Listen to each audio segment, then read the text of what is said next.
Eder. Mac. Pallister. Finalmente ho la quadra del cerchio. Finalmente ho compreso tutto il quadro. E lo staging di ultima simulazione fatto addirittura nel boschetto. Nel luogo del ritrovo del cadavere di Lily, in attesa che i legali leggano la perizia della Cattaneo proprio tra oggi e domani, io, per primo arrivo a capire cosa è avvenuto.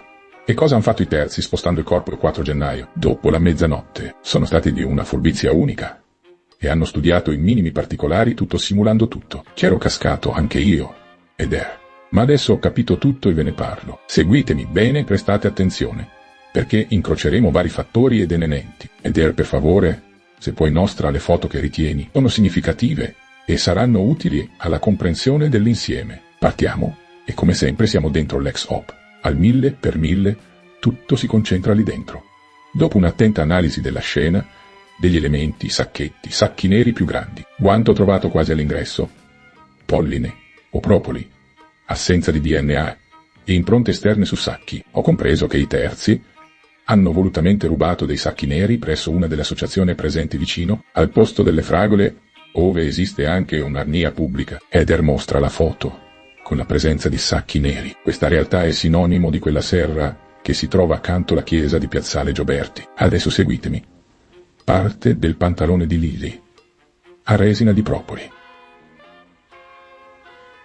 Ma sarà evidente solo quando abbassano il sacco nero. Ciò significa che sarà presa la traccia quando le infilano il sacco, sempre dentro ci sono i semi grandi. Sono quindi sacchi, nuovi, ma dentro c'è traccia di attività di apicoltura. Quando la trovano, si trova un accumulo di molti semi in una piega, fatto inusuale però. Poi si troverà un guanto molto spesso, che evidentemente loro lasciano per essere trovato. Sono troppo arguti per perdersi un guanto. Lo lasciano volutamente, perché è rubato alla realtà associativa, che organizza eventi sulle api. Come i sacchetti neri presi anche questi e con tanto di residui di polline o propoli, tutta una messa in scena, non potevano usare sacchi neri proprio o comprarli. Bene, ricordatevi anche che Lily aveva in borsa i sacchetti alimentari, ed anche dello spago. Lei era un ecologista, non buttava i sacchetti, ma li riutilizzava.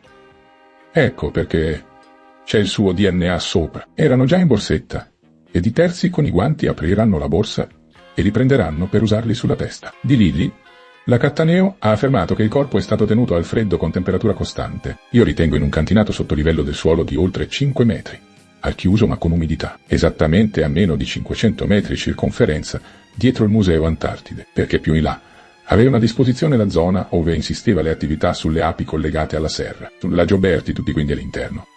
In una linea che coinvolge, in modo spazio-temporale, il mondo ecologistico con quello sociosanitario di cui vi ho parlato. Lily potrebbe essere stata tenuta quindi a poca distanza dal ritrovo, in un seminterrato dalle temperatura più bassa, vicino a 2 o 3 gradi massimo, per poi essere inserita nei sacchi neri rubati alle associazioni del posto o alla serra vicino per addossare. Loro le colpe. I 2 uomini di cui vi parlai hanno quindi accesso lì. Sono dipendenti e lavorano proprio lì.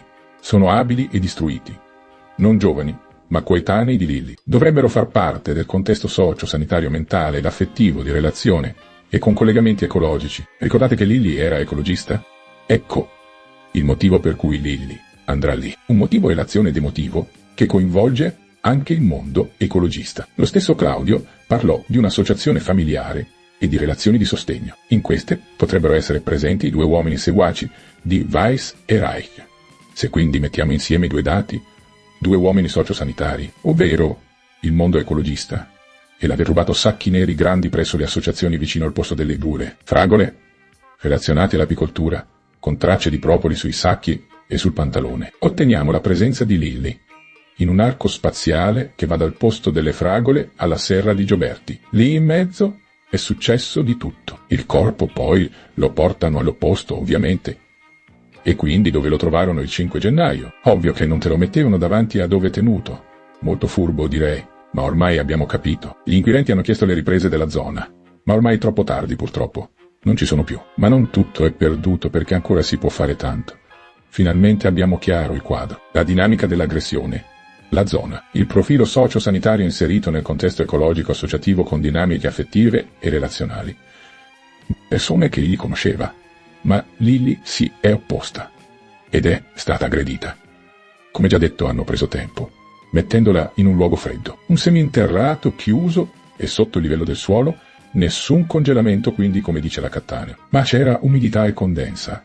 Ecco perché i piedi subiscono la macerazione erano vicini alla condensa. Per il resto hanno arrestato l'odore cadaverico, così per non farsi scoprire.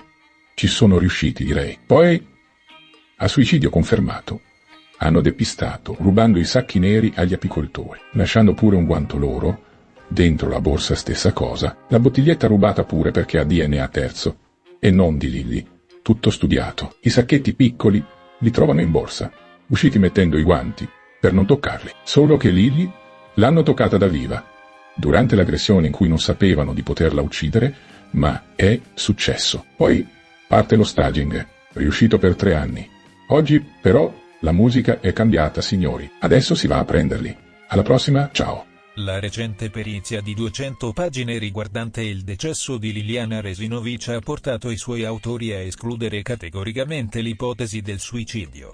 Resinovic, scomparsa nel dicembre 2021 e ritrovata senza vita il 5 gennaio 2022 nel giardino dell'ex ospedale psichiatrico di Trieste. Era una donna di 63 anni, la cui morte ha sollevato molteplici interrogativi. La perizia, redatta da Cristina Cattaneo e altri esperti di medicina legale, è basata su un'attenta analisi del cadavere riesumato. E finora ha rivelato dettagli significanti che allontanano l'idea di un atto volontario di suicidio. Gli avvocati delle parti coinvolte hanno ricevuto la possibilità di richiedere una copia della perizia già in mattinata, dopo la sua divulgazione. Un aspetto chiave del documento, che ha attirato l'attenzione di molti, è l'assenza di riferimenti a un possibile congelamento del corpo, un'ipotesi che dovrà essere ulteriormente investigata. Indiscrezioni suggeriscono che Liliana Resinovic sia deceduta a causa di un intervento esterno, probabilmente il 14 dicembre 2021. Ciò mantiene viva la possibilità del congelamento come ipotesi difensiva.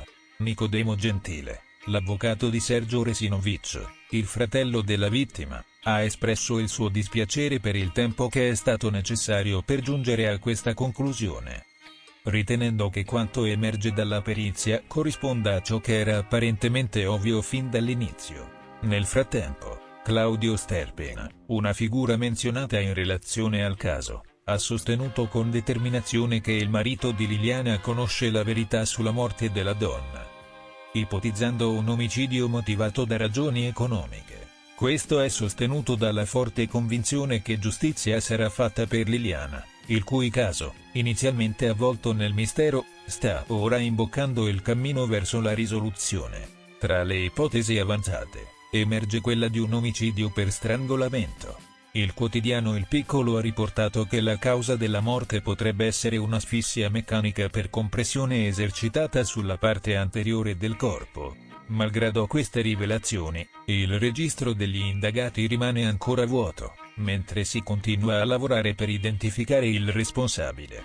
Le ricostruzioni degli eventi sugli ultimi istanti di vita della Resinovic, basate sulle indiscrezioni, suggeriscono che la donna potrebbe essere stata assalita alle spalle, impedendole di reagire.